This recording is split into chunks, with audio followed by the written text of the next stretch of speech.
What's up? Big Kirk 916. You tuned in to another Fresh Out Prison Talk. You know, it's all fun and games until it's not. And I'm always telling you guys that there's two sides to this coin. When you're out there running the streets and you're doing what you're doing and you're laughing with the homies, you're clowning because maybe you got off on some ops or you got away with this.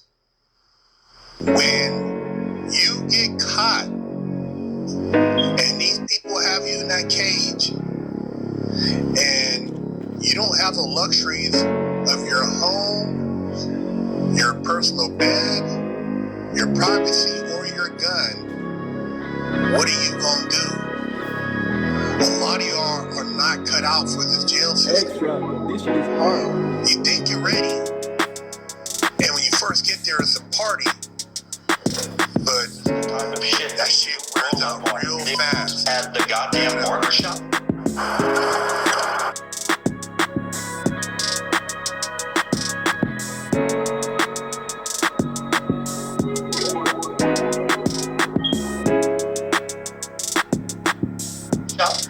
In this city?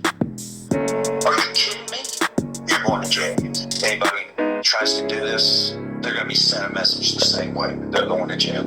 You're serving 180 days in couch. Your Honor, can I ask one thing? Concerning that he's a high school senior graduating in May of this year. He's being held accountable as an adult under the law, and that's the way we're going to deal with it. If we can postpone any jail time until weekends or until he graduates, which would be May of this year. Yes, we just graduation problem. This is the problem you have when you do something like this. It fouls up everything, including your education and your future. That's why you don't. You try not to make foolish decisions like this. And this is about as foolish as it Judge, I gets. want to hear about this young man being a senior in high school, graduating.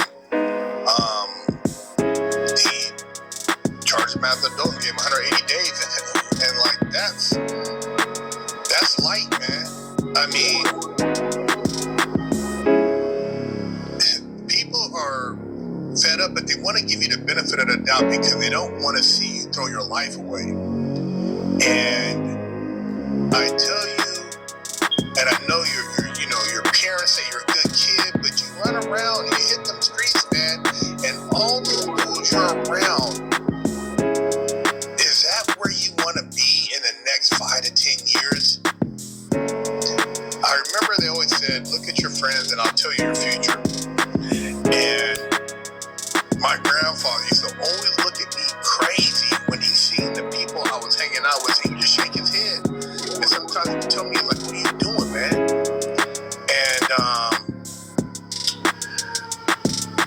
And, man, I would be, like, perplexed. Like, what do you mean? And I couldn't see it. You know, I was too involved in what I was doing to look at the life I was living from afar. And I hadn't lived long enough to understand what he was trying to explain to me. See, every generation, as you get further and further away from the freedom that a lot of these people that laid it down for us had, didn't have, you lose sight. And then you say, oh man, slavery, this and that, but you're so far removed, man, you don't know shit about slavery. You go to jail, and in certain states, you will learn about what is similar to slavery. You will learn. They got chain gangs still. But my grandfather, he didn't have a dad either, was raised by his grandmother. He said he joined the military at 17 to get out of the town he was at because his grandmother told him, if you don't leave, you will be either in jail or dead. Extra. Because he was running around doing whatever he was doing. He never told me in detail, but he left Georgia, joined the military, the Air Force, traveled, had 5 kids, got married, and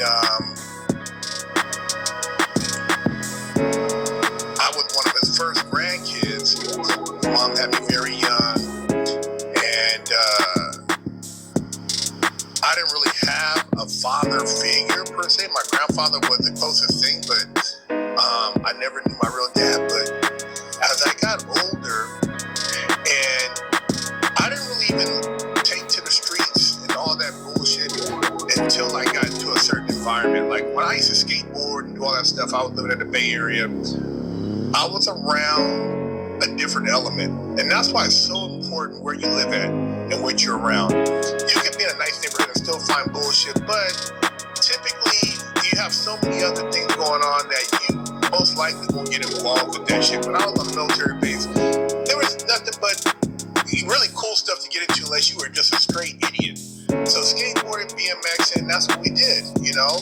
And the kids there, because they had family structures, everybody on base had a dad. It was all married families. You couldn't be there, you know, as far as you weren't in base housing, living with kids. If you were single, typically it was a married couple that I know of when I was growing up.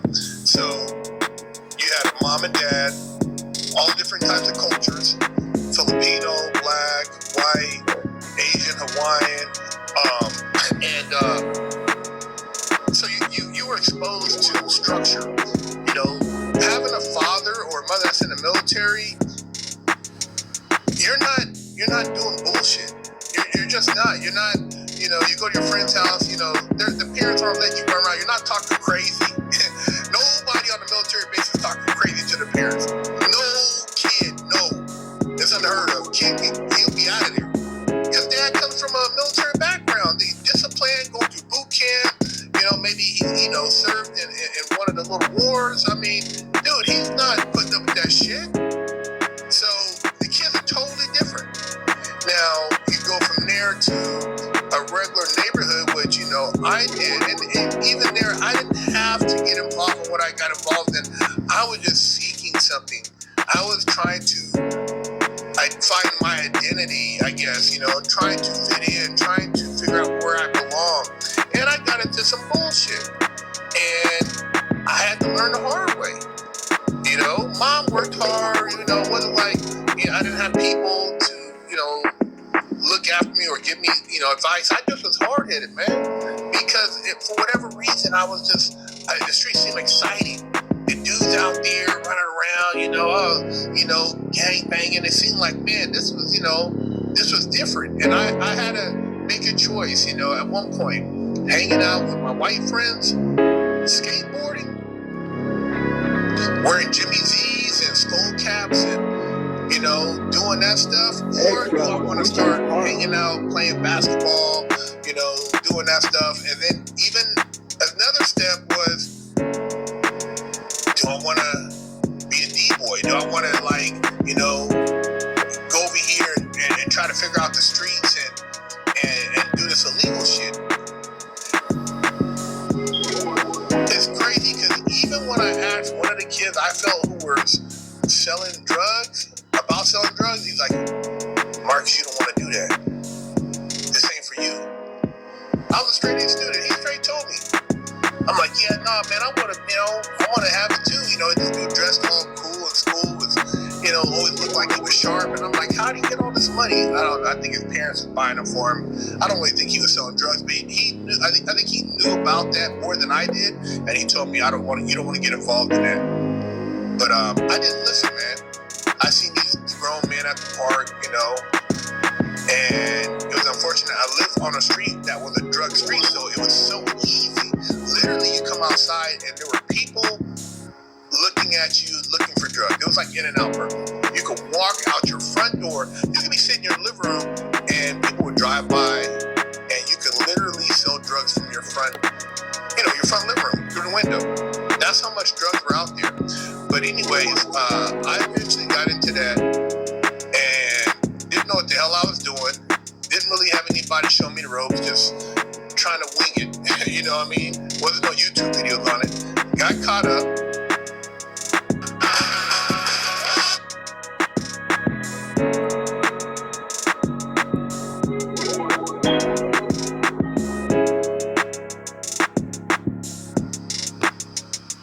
With some other kids, young teens.